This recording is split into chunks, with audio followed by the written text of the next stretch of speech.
Okay, we're going to talk about how to activate your transverse abdominis muscle, otherwise known as TA.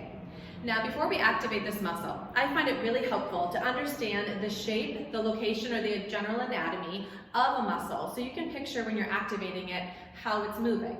So the transverse abdominis is the deepest abdominal muscle. It's literally shaped like a corset. So it's below the six-pack, it surrounds all of our organs, it is attached to our spine via fascia and comes all the way around to the front. Now the easiest place to palpate it or to feel it, in my opinion, is right below your belly button. You can either put your fingers right below, and I want you to have your hands on your body so you can feel it.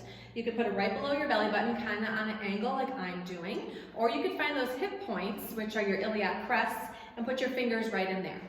And so this muscle activates automatically when you exhale, because part of its job is to exhale the air out of our bodies. But it's also something that I want you to learn how to contract whether you're inhaling or exhaling. So let's just start by putting our hands on our lower stomach. And I want you to take a breath in. When you exhale, think about cinching in your waist, remembering that this is shaped like a corset. So again, inhale and exhale. Inhale and exhale. One of the common things I see people doing is trying to crunch because they're used to using that erectus abdominis or the six-pack muscle. That's not what we're looking for. We're looking to just bring in and cinch in. And remember, it's shaped like a corset. The other thing I see people doing is they blow their belly out versus pulling in. So what you're trying to do is pull belly button in towards spine, or like you're trying to put on a tight pair of jeans and you got to get that button fastened.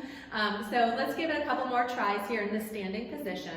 Hands below the belly button. Take a breath in. Exhale, pull in.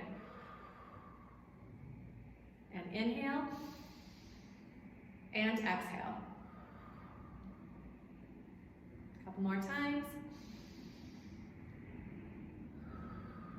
If you're doing this correctly, you will feel underneath your fingertips like there's a gradual filling up or kind of pulling in of tightness from those muscles. If you're having a hard time feeling anything, don't be discouraged. This muscle is turned off so often on so many people that I see. You might find it easier to lay on your back with your knees bent and have your hands in the same position. Just keep practicing. It is there, I promise you. It just takes time. The other tip that I give my clients when trying to locate this muscle is if you're on your back with your knees bent, fully exhale. Take a breath in and then exhale all the air out, as much of the air that you can possibly get out. That muscle will kick in at the very end there. And just notice what that feels like. Now that is not how I want you to always activate this muscle because you might feel lightheaded, but it's a really good tip to really get familiar with it and understand where it is and how it feels.